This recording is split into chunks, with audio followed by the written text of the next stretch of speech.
मुंबई अहमदाबाद राष्ट्रीय महामार्ग हा दिल्लीला जोडणारा महामार्ग आहे आणि सर्वाधिक वाहतूक असणारा हा महामार्ग आहे। काल एका 2 वर्षाच्या चिमुरडीचा याच महामार्गाच्या वाहतूक कोंडीमध्ये अडकून तिचा दुर्दैवी मृत्यू झालेला आहे। आता माझ्यासोबत स्वतः बोईसरचे आमदार विलास तरे आहेत। सर, काय सांगणार एकंदरीत एका दुर्दैवी चिमुरडीचा मृत्यू झालाय, त्याला कारण आहे फक्त वाहतूक कोंडी। वाहतूक कोंडीच्या संदर्भात मी तर सर्वप्रथम जी काल दुर्घटना घडलेली आहे त्याचा निषेध करतो। कारण की ही दुर्घटना हे जे निरपराध प्राण गेलेला आहे हा फक्त इथे ट्रॅफिक असल्यामुळे गेलेला आहे आणि प्रशासनाचं पण इथे निषेध करावा लागेल। केंद्र सरकारचे जे अधिकारी आहेत ते आणि इथला असलेला कॉन्ट्रॅक्टर आणि निकृष्ट दर्जाचं काम केलेलं आहे आणि ह्या कॉन्ट्रॅक्टरने जे कॉन्क्रीटचं काम जे केलेलं आहे, आता 2 वर्षामध्ये जे कॉन्क्रीटचं काम मंजूर झाले रस्त्याचं, इथे साधारण 200 लोक निरपराध लोक इथे मृत्युमुखी पडलेले आहेत। राष्ट्रीय महामार्ग आहे, मोठ्या प्रमाणामध्ये दिल्ली गुजरातला जोडणारा हा महामार्ग आहे आणि अशा पद्धतीनं प्रचंड वाहतूक कोंडी होत आहे। अनेकांचे जीव या ठिकाणी जात आहेत। याबाबतची तुम्ही नेमकं काय मागणी करणार आहे? तर सीएम असेल, डीसीएम असेल किंवा केंद्राकडे?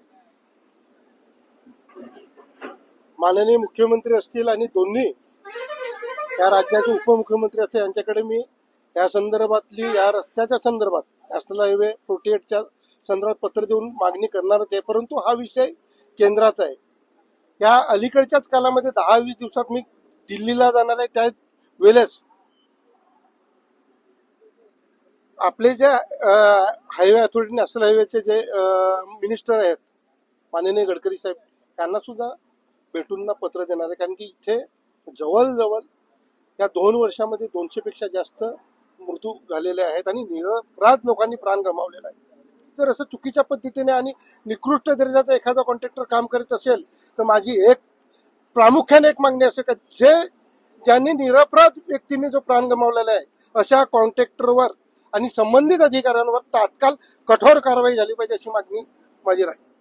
निश्चितच हे होते आमदार बोईसरचे विलास तरे। आणि जे कॉन्ट्रॅक्टर आहेत ज्यांनी निकृष्ट दर्जाचं काम केलेलं आहे आणि त्या रस्त्यामुळे ज्यांचा निरपराध लोकांचा जीव जाणार आहे त्यांच्यावरती निश्चित गुन्हे दाखल झाले पाहिजे, त्यांच्यावर कठोर कारवाई झाली पाहिजे। आणि याबाबत सुद्धा मी केंद्रीय मंत्री आणि सीएम डीसीएम कडे सुद्धा मागणी करणार असल्याचा आश्वासन आणि मत सुद्धा विलास तरे यांनी व्यक्त केलेलं आहे। मात्र आणखी हे सरकार असेल, प्रशासन असेल, किती जणांचा जीव जाण्याची वाट पाहतंय हेही तेवढंच महत्वाचं आहे।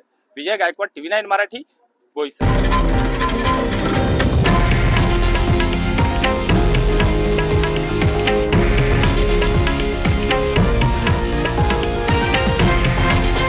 हे आहे देशातील नंबर 1 न्यूज नेटवर्क आणि आपण पाहत आहात TV9 मराठी, एकमेव।